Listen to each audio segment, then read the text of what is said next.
This is the story of how the most popular guy in school destroyed my life for a laugh, and how I turned his legacy into a punchline. He live-streamed my humiliation, built a career on cruelty. They all laughed and forgot, but I didn't. While he chased fame, I studied every weakness. And by the time the world turned on him, it wasn't an accident. It was the final act of a joke he didn't know he was starring in. There were 312 people in the auditorium that day. That number is seared into my mind. 312 faces. Some curious, some confused, most laughing. Not with me. At me. He made sure of that. Trevor Lang was the king of Ridgeview High. Quarterback, prom royalty, YouTube darling. Every prank, every skit, every ego trip he uploaded turned into views, likes, and praise. He called them social experiments, said they were harmless fun. That day, I was the experiment. He picked me because I was quiet. Top of the class, scholarship bound, a face nobody noticed until they needed a test answer. I stayed in my lane. I kept my head down. I was the kind of person who slipped between the cracks and liked it that way. Trevor didn't like people who didn't orbit him. So he changed that. It started with a text, one from Marcy Heller and the cheer captain and Trevor's on and off girlfriend. She asked if I wanted to go to prom, said she always admired how smart I was, how I seemed real. I didn't believe it at first. But when she sat next to me the next day in chemistry and smiled, I started to hope. Hope is dangerous, especially for people like me. The prank was simple, cruel in its elegance. Trevor and his crew set up hidden cameras in the auditorium, invited me there under the pretense of helping Marcy rehearse a dance skit for prom. When I walked in, the lights dimmed, music started playing, and suddenly she was on stage, holding a rose, calling me up. "Elliot Gray," she said, voice trembling like it was real. "Would you go to prom with me?" My heart slammed against my ribs. I said yes. I smiled. Then the screens lit up. Videos of me, deepfakes, edited clips, photos stolen from my private folders.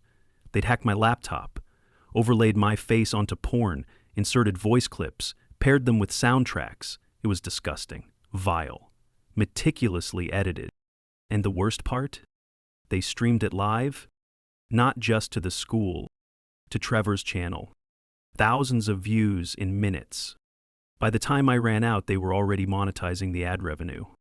He stood there, laughing, said it was just a joke, that I should chill, that I was overreacting. But that joke cost me everything. The dean suspended me under pressure, from parents who thought I was involved in something obscene. My scholarship was revoked. My name was smeared. The local news ran a segment on student privacy and cyber ethics, never once mentioning Trevor's name.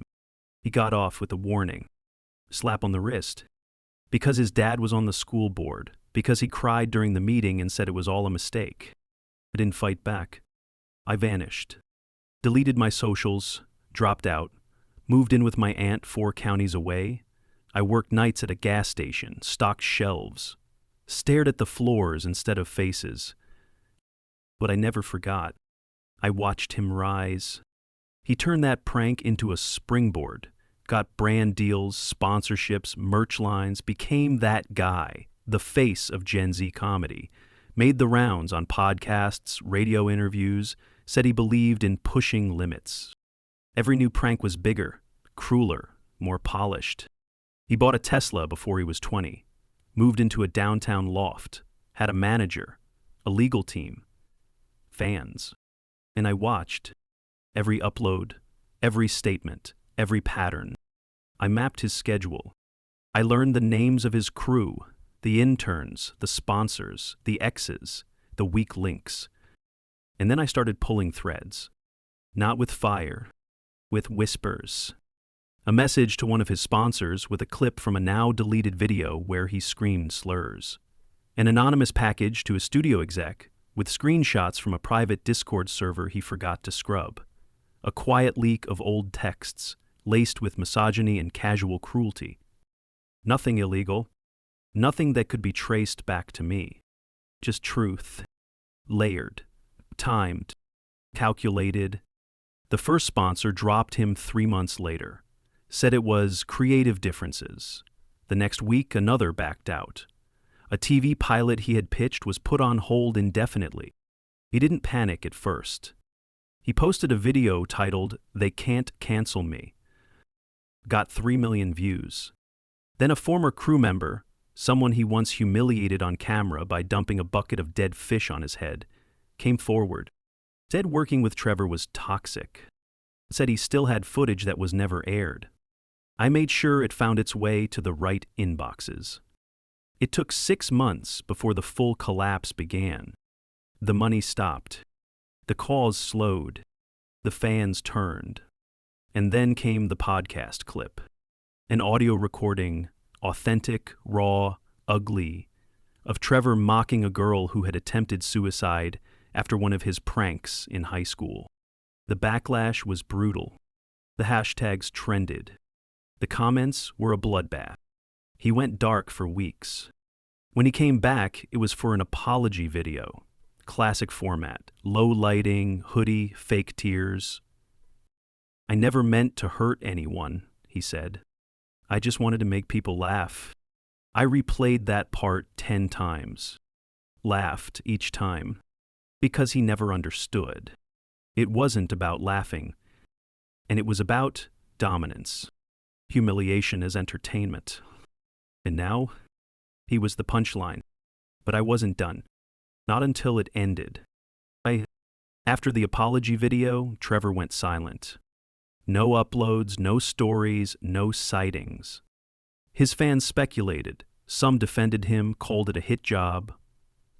Others turned fast, as followers always do when the shine fades.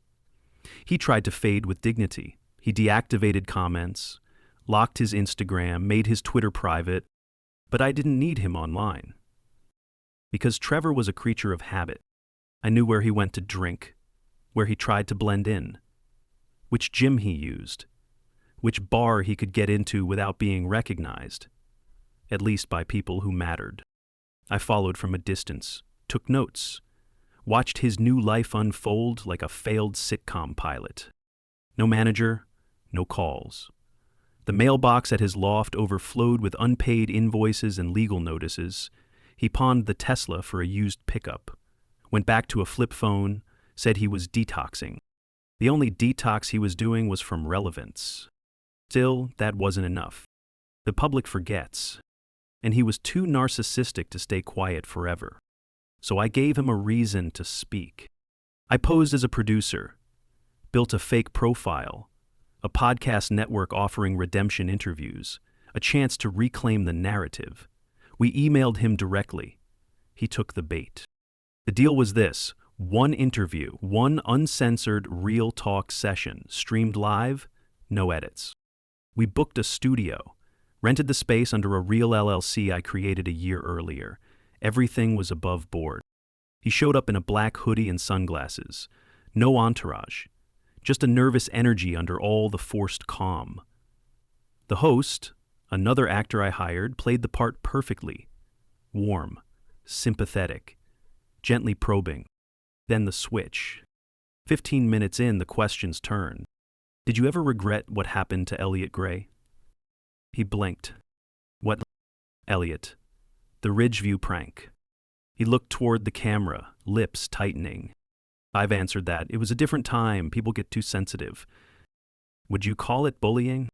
He scoffed. "No, it was a joke. The dude cried over a fake promposal. I didn't tell him to spiral. That was on him." The host leaned in. "What about the revenge? You think he's the one behind all this?" A pause. Trevor shifted, blinked too fast. "Look," he said, "I don't know, but if he is, good for him. Hope it made him feel like a man." The stream was still live. But this time, I controlled the feed. Every sentence cut straight to the bone. The smugness, the carelessness, the denial. Clips hit social media within the hour. "You think bullying's real?" "I didn't tell him to spiral." "Good for him. Hope it made him feel like a man." The last thread broke that night.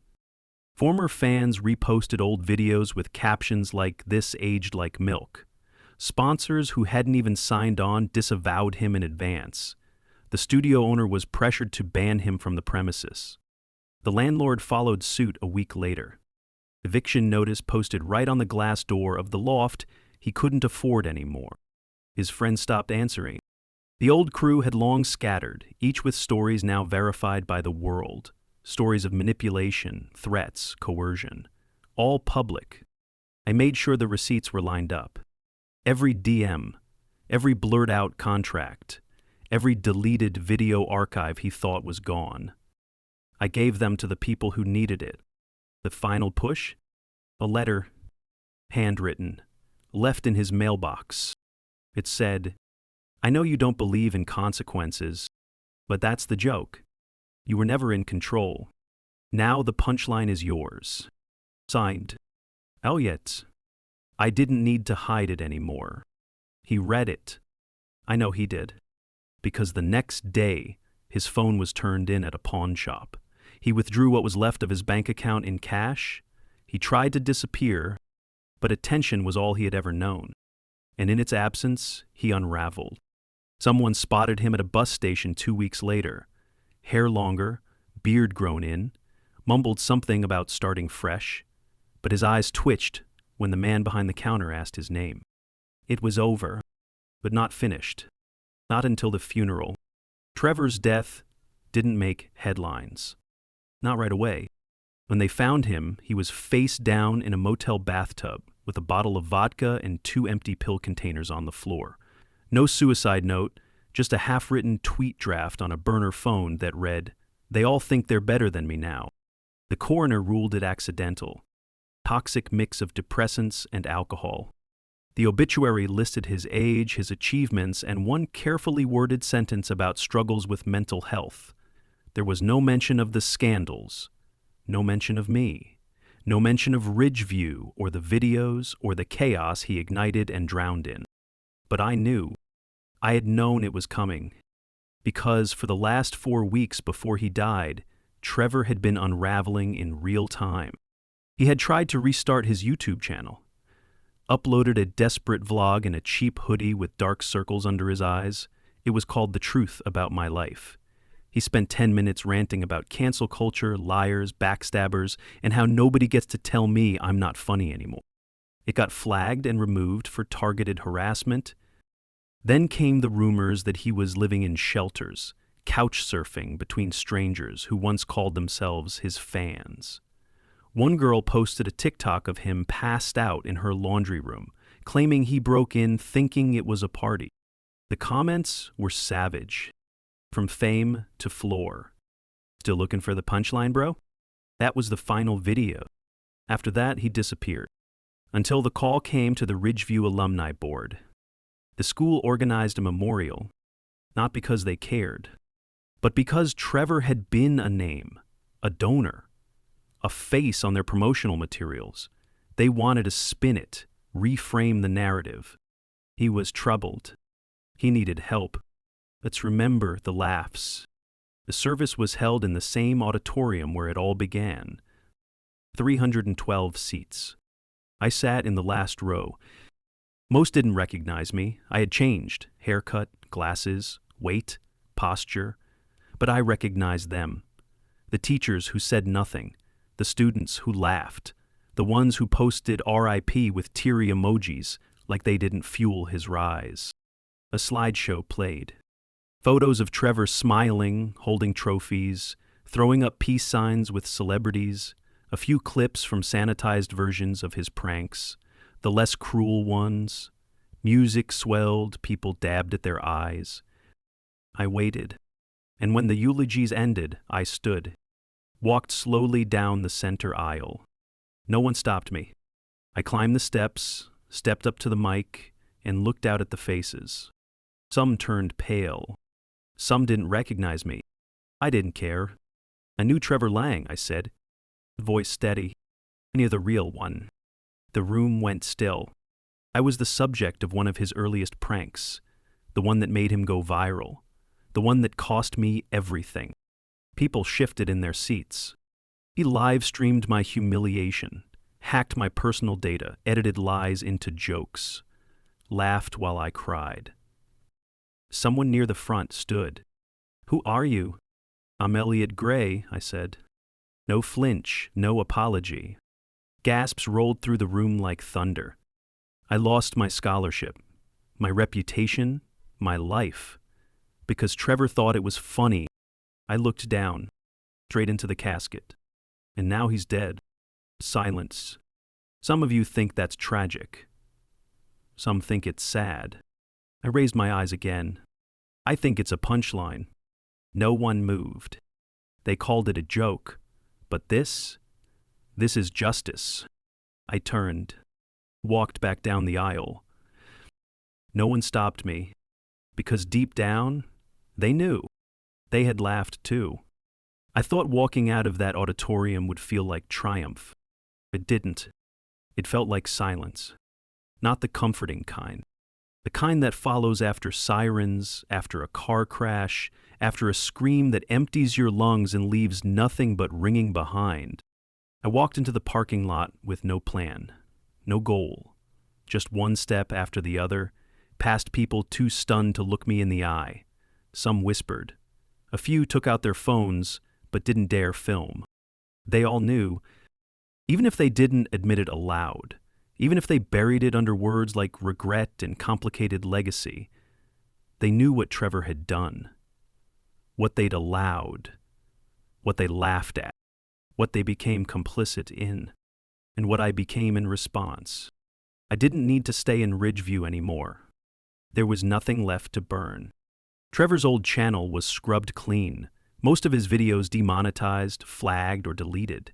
His former crew had either gone ghost or made videos of their own, apologizing for being young and dumb while trying to salvage what little reputation they had.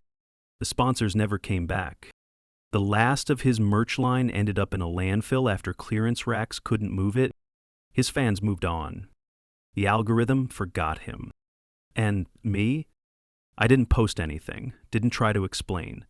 I wasn't interested in clout or vindication or being seen as the victim who won. Because I didn't win. Not really. I survived. That's different. I moved cities.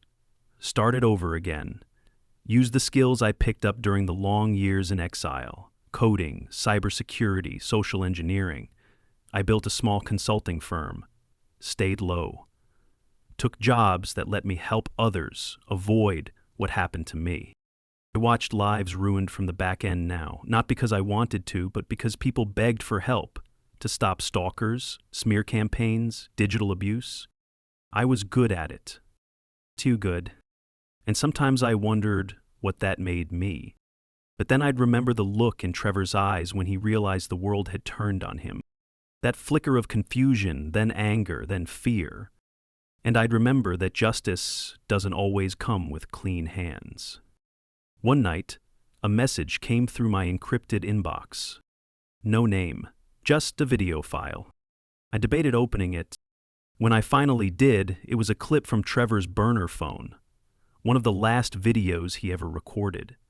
He was alone, sitting in a dirty motel room staring into the cracked camera lens. "You win," he said, voice low, cracked. "If you're watching this, you win." He smiled. Not mocking, hollow.